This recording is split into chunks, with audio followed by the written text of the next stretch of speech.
I grew up in a time and a place when we as growing boys and girls were required to say yes sir, no sir, yes ma'am, no ma'am, please, and thank you.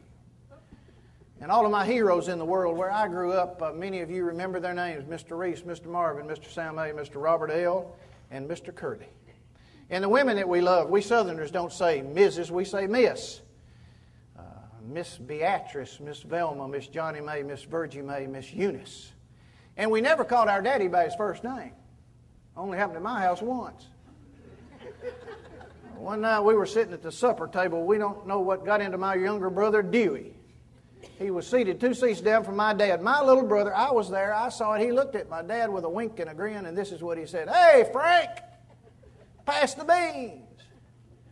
Now, I'm going to digress for just a minute to explain to y'all the strength that my father had in his forearms. My dad had incredible forearms. Any of y'all remember the old poppin' John Deere tractors? Out in the Midwest, they called them Johnny Poppers. We had one on our farm. Dad overhauled that thing at least twice in my lifetime. I've seen the pistons in that thing. A neighbor remembers the day Dad got frustrated with the starter on that old tractor. He took it off and pitched it under a tree, and from that day forward, he started that tractor by hand. As I can see him now, he'd walk around it, open up the pressure relief valves, switch it from tractor fuel to gasoline, then he'd crouch beside it and take that. By the way, it was before the days of OSHA. He had taken the guard off the flywheel, exposing those massive gear teeth. He would take that big flywheel in his hand. He would roll it back until it caught. I was never strong enough to turn that flywheel. But boy, he had the knack. He would take that thing and just flip it. And when he did, that old tractor engine would belch out diesel and start. It was amazing to see him do that. He had incredible forearms. Well, when my brother Dewey said, "Hey, Frank, pass the beans," my brother John sitting between them, leaned back like this. And as he did, Dad reached for Dewey.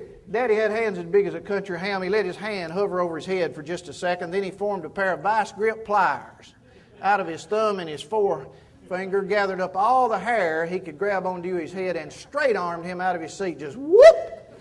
And then he shook him about 3 times.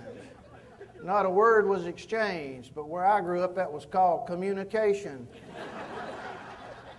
Message delivered, message received. Nothing lost in the communication. Did it work?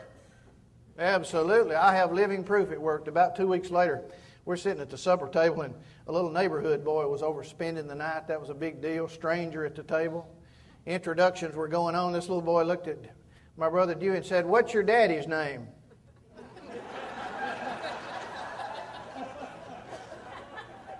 Dewey reacted like he'd set on attack. He said, "His name is Frank, but don't call him that."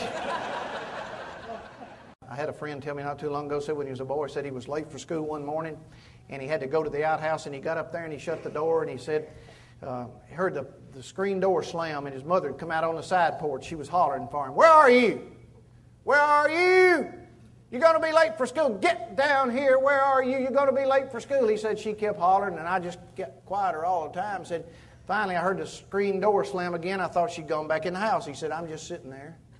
And said, suddenly the outhouse door swings open. There standing my mama, mad as a wet hen, looking at me. Veins popped out on her neck. Said, "What is wrong with you? Get up from there. You're going to be late for school." He said, before I thought, I hopped to my feet.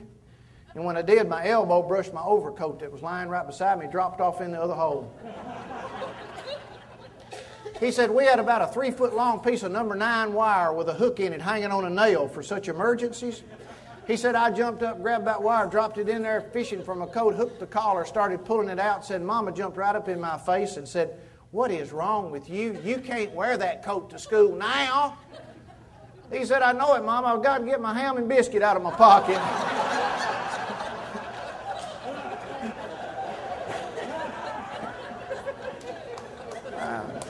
I'm not going to stay there very long.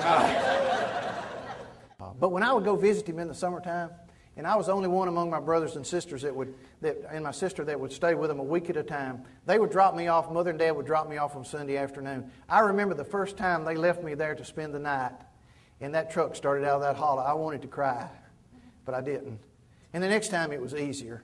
And then after that, I would spend weeks at a time.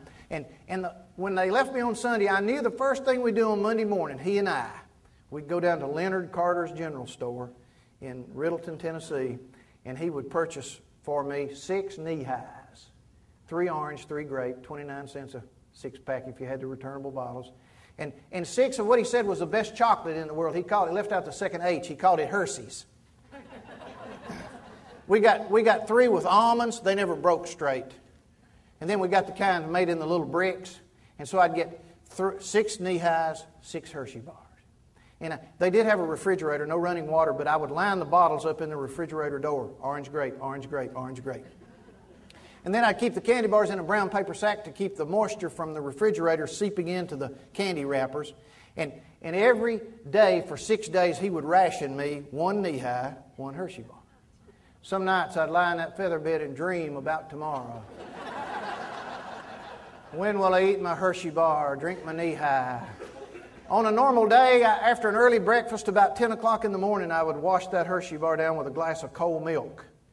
And then in the afternoon when I was playing cowboy, I'd drink my knee-high out of a shot glass. You laugh, but when you've been out on the trail all day, won't anything cut that trail dust out of your throat like a good shot of grape knee-high. I found out when you throw that stuff back, it burned you all the way to the bottom. My grandfather Brim died on November 12th, 1963. I was at the 6th Floor Museum in Dallas, Texas this weekend to see all of the history when John Kennedy was assassinated on the 22nd, because my brother Tom and I were staying in the holler with my grandmother after my grandfather died on November 12th, 1963. And you know, to this day, the other day I was in Pigeon Forge at the old general store. I paid $2.69 for a knee-high grape. Do you think I bought it for the grape or the bottle? I bought it for the memory. As soon as I opened that sucker and that grape touched my tongue, I was 10 years old again. And old Skip and I were hunting groundhogs, and I was carrying a .22 caliber rifle bolt-action peep sight on my shoulder. Or maybe I'd gotten bored and gone to my grandfather and told him I didn't have anything to do. That was a mistake. He'd say, "Come with me." In the utility room, in the corner where the old house is still standing, there are 3 one-gallon buckets of crooked, rusty nails. He was of that generation that picked up every piece of metal that he found. Broken hinges and steeples and nuts and bolts and crooked nails. And he would hand me a bucket of those nails and he'd say, "Count you out 25 or 30 of these. Take this tack hammer and straighten them out straight enough to drive on that flat rock. When you get them straight enough to drive, take this other hammer and drive them in that stump. That'll take up a half a day." I was telling this story yesterday in North Carolina. A guy came up to me and he said, "Man, I've straightened them in your nail." He said, "Only my daddy used them." I said, "Did you ever have those little blood blisters on the end of your fingers?" He said, "Yeah, I had plenty of those, yeah." But here's the deal. This is for you. The reason I take those mental journeys is for this reason. Whenever, and I did this not too long ago, I'll see a little country market or something, and I'll stop my car and I'll walk in and say, "Give me a knee-high and a Hershey bar." Sometimes I substitute a Welch's or a New Grape. Last time it cost $2.69. That's called inflation. But I'll go outside and I'll sit down and I'll resurrect those memories, and when I'm finished with the candy wrapper and I discard the bottle, and I return to my car to continue on my way, I'm always better for having taken the trip across the miles. I call it drawing on the equity in your life. You know, the reason I never want to forget from where I came is because all those memories have brought me to where I am. It makes up the fabric of my life, the people I've known, the memories I've shared, the experiences I've had. It's not living in the past. It's taking the best with you into the future. And it galvanizes me from the inside out. And I'm convinced as we look at an uncertain future, if we stay in touch with who we are and what we know, it gives us the courage to face uncertainty because we feel comfortable in our skin. But then I thought of something happened down at the furniture store a few years ago when my Uncle A.B. was leaving the store and he saw this man coming out of the parking lot across the street. And as he got to the front door, this big old dude just fills up the frame of the front door of the store. I mean, a big man, and he was not perspiring, he was sweating. I mean, he was mopping sweat, and he stopped in the frame of the door, and he leaned up against the doorpost. And before my Uncle A.B. could say anything, he said, "Mr. McCall, I got to have an air conditioner. I'm about to die." And well, you know, Uncle A.B. goes right into his sales pitch. He said, how big's your house? And this old boy looked at him and said, "I can't see that's got a foreign thing to do with it." He said, well, we got to know the size of your house. We got to calculate how many BTUs you need. He said, if you got a small house, you may need a little window unit, about 5,000 BTUs. If you got a bigger house, you may need a bigger window unit. You may need 15,000, 20,000 BTUs. If you got a big, long house, you may need window units in each end of the house. I don't know, 20, 30, 25,000 BTUs. If you got a real big house upstairs, you may need central heat and air. You may need 40,000 BTUs. How many BTUs do you think you're going to need? And he said this old boy pushed the bill of his cap back and scratched his thinning hair and said, "Mr. McCall, I don't know nothing about them BTUs. But I can tell you one thing. I need one big enough to cool a BUT big as a TUB."